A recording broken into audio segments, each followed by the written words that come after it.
There is a dirty secret in Silicon Valley. All the top entrepreneurs are using it to rake in millions, sometimes billions of dollars, but no one will publicly admit to it. Now, it doesn't have an official name, but I call it momentum manipulation. And in this video, I'll show you why people do it, how it works, and how you can use this secret to also raise millions of dollars for your startup. If you're new here, my name is Micaiah. I'm a serial entrepreneur. My last startup raised $21 million and we sold that to a public company a couple years ago. I make videos just like this to help entrepreneurs just like you succeed. So let's get into today's video. Now, like I said, we're talking about momentum manipulation. And to do that, I need to explain what it is first, and then I can show you how to use it. So I want you to take an example of two startups. Both have $1 million in revenue. Which one is going to be a multi-billion-dollar startup? This is the task VCs face every day. And the question is, what do they look at to determine that? Generally speaking, the way VCs do this is they look at multiple factors to try to determine will the startup be a linear growth startup or an exponential growth startup. Let me break it down in a simple example. So let's say this $1 million startup increases their revenue by $1 million every year. For a normal business, this is a pretty good pace. Year one, they do $1 million in revenue. Year two, $2 million. Year three, $3 million. Year four, $4 million, so on. And let's go up to year six. Year six, this startup is doing $6 million in revenue. Now again, for a normal business, this is great. And by year six, that company might be worth, $20, $30 million. Now compare that to an exponential startup, one that triples revenue every year. So the first year they're doing 1 million, and then it goes to 3 million, and then 9 million, and then 27 million, and then 81 million. And by the last year, year six, they're at $243 million in revenue, year six. So both startups started $1 million, but this one has $243 million by year six. That's a multi-billion-dollar IPO. And this difference between linear growth and exponential growth is literally everything about startups. So the question is, how do VCs determine which startup at year one will be a multi-billion-dollar exit? And they do this by looking at signals and data of momentum. Is the momentum linear, or does it look more exponential? Now, knowing this, when you go into fundraising, you can actually set yourself up so that you look like a startup that is exponential. Obviously, it's all guessing, so there's no guaranteed, but there are certain steps you can take to try to guarantee that you look like it. So let's talk about them. So one of the tactics for momentum manipulation is to blast and batch your outreach for sales and for generating momentum. What I mean by this is simple. If you look at any sales team, you'll notice that most of the sales that they get happen at the end of every quarter. That's when their quota is due. This is a weird human psychological thing. When there is pressure to meet a goal, effort and also results ramp up drastically. Now, to manipulate momentum and get as much as possible into fundraising, you want to use fundraising as a rally cry for the team. Basically, you set a date and you say, listen, we're going to be going to investors end of September. And so from now till end of September, hopefully it's like, 2-3 months, we need to put every effort into securing as many big contracts as possible. We need to double down on sales. This is the moment. And if you're an early stage company, early stage team, this will land, this will resonate. These people took a chance on what you're doing and they want to see you succeed. So you can really say, listen, this is it. If we don't raise this round, we're gonna have to figure out something else. But I believe we can do this. So our rallying cry is from now until, again, end of September, or whatever the date is, we're gonna go out and we're gonna crush contracts. We're gonna get as many deals in as possible. And along with that, what I recommend is actually setting a goal. So let's say you wanna get to some certain revenue number or some certain number of customers, have that be a publicly visible goal and try to really ramp the team up for that couple months. What you'll find is that even if you are sort of growing at a steady pace, when you have this rallying cry, you can sort of get a bit of an exponential lift. Now, this only works for certain scenarios. Obviously, the best thing to do would say, let's just crush it all the time, put in all of our effort. But humans are not built that way. We need to sprint and we need to recover. Or maybe in startup terms, they say it's a jog or a marathon, not a sprint. There are times to sprint, and this is one of those times. So your first step is to let the team know this is a sprint time and get them to try to ramp up sales and ramp up, traction, whatever it is, as quickly as possible in advance of fundraising. Now, the second level of momentum manipulation is to time your raise around key milestones. What I mean by this is every startup has some sort of pipeline of either products that they're releasing, customers that they're thinking to sign, big deals that they're hoping to get. And what you want to do is look ahead maybe 6 months, 12 months, and try to plan out when are the big things for our company going to land, the things that really move the needle. And there's a couple ways to play this. One is to have those things land right before you go out to fundraise, so that right as you're talking to investors, we just signed this big customer, look how much money we're making now from this, and you can really use it as momentum. That's one way to play it, but it's not the best way if I'm being honest, because a lot of investors will see that and think, okay, great, you just landed that big customer, let's start talking about fundraising.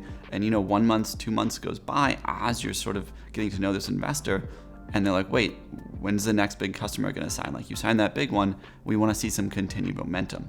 It's actually better to go out to investors 3 weeks before you think you're gonna sign that big customer. Don't bring the big customer up. Start getting to know the investor, and then as you're meeting with them and maybe week 3 that big customer signs, you can send them an update and say, hey, it's been really fun getting to know you. I have some fun news on our side. This big customer just signed, like, things are really taking off here. Let me know if there's anything else you need from us to make a decision. Like, we're pretty heads down because things are really taking off. What you're doing here is sort of planting future momentum that will land as you're raising your round. And you can even sort of delay this news. You don't need to give the news in real time to an investor. Now, you do need to give material bad news. So if you have something really bad happen, you have to tell the investor, like a co-founder quits or you're getting sued or something. These are material adverse events. But good news can be delayed. So if you have that customer sign on a Thursday, but you just met with the investor Wednesday, if you want to sort of pace this out and it's better for your round, you might tell them next Tuesday or next Wednesday. You're not lying, but you aren't telling them the moment it happens, so you have a continued stream of good news and you're just building that momentum. One of the other tricks that people do here is to delay certain events that may actually hurt their fundraising round. Let me explain. Let's say you're about to launch an app on the App Store. When you're pitching investors, you're showing them the app, you're showing them the screens and everything else, the traction that perceived app will have is all in your imagination. And so the better you can pitch that app, the better you can pitch how much people will love it and things like that, the better the story sounds. But once you launch that app and people actually start downloading the app, it's no longer about your pitch and about your story, it's about the data. So rather than, painting this rosy picture, the investor's just going to simply ask, let me see the data. How are downloads going? How's engagement? What's your monthly active users, daily active users? And while this may sound great, this presents a big problem. You see, the data is often not as good as we hoped. In fact, I would say if you ask any founder, basically they would tell you they thought it would go better. They thought things would move faster. They thought more downloads would happen. And so if you've been painting this rosy picture and then you launch and things are not quite what you hoped, it can kill your fundraising round. It's much better to actually delay the launch a little bit and get your fundraising done.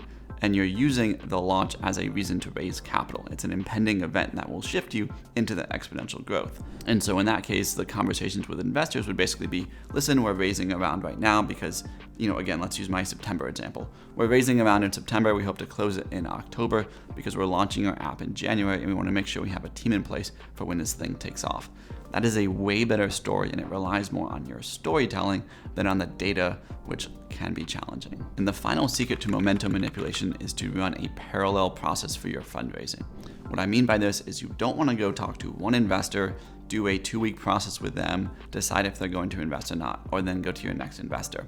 If you do that, one, it takes a ton of time, so I don't recommend it anyways, but also it doesn't build any momentum in your fundraise. The way to actually do this is twofold. First, when you're going out to fundraise, make sure you have 10 to 20 meetings per week. What this means is that by 1 month into fundraising, you'll have met with 40, 50 firms, and there's a real FOMO and momentum to your round. You're starting to learn what works, what doesn't work. Investors are starting to lean in, and as investors lean in or give you term sheets, you can signal that to the other investors in the field. But on top of just running a process where you meet with a bunch of investors, you want to do a few other things. First, you want to stagger your meetings in 2 ways.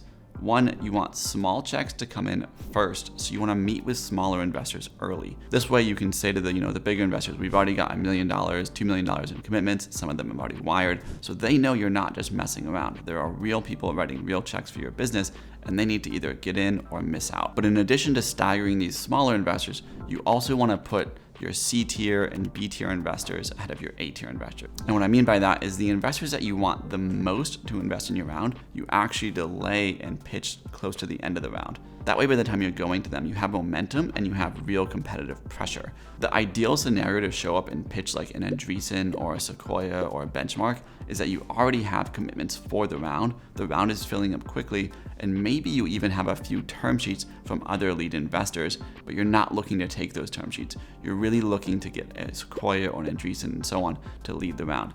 That's the best case scenario. The more term sheets that you have, the quicker the lead firm will actually move and write the check. And in fact, this was exactly how my Series A played out. We were looking to raise about $8 million, and in that process, we got 2 term sheets for the round. Now, the term sheets were okay, and they were not like C-tier firms. They were what I would consider like B-tier. They were pretty good, but we had one firm in particular that we really wanted to invest in the round. We loved the partners, we loved the team, we loved what they were building, and we were really hoping they'd lead it with us. So what I did is I messaged them. Now, it just so happened that when I met that firm that I really wanted to lead the round, it was perfect timing. We had 2 term sheets, and so they had to move fast. They ended up running an extremely shortened process where we met with them for multiple days and intense discussions, and we were able to get the deal done in just a matter of a couple days rather than weeks or months. They ultimately led our round, Tribe Capital, they led our Series A and our extension after that, and now I'm an LP in their firm. So it kind of goes around, they liked working with us and now I like working with them. But that only happened because I used momentum manipulation to get in front of them with a company that was taking off in traction,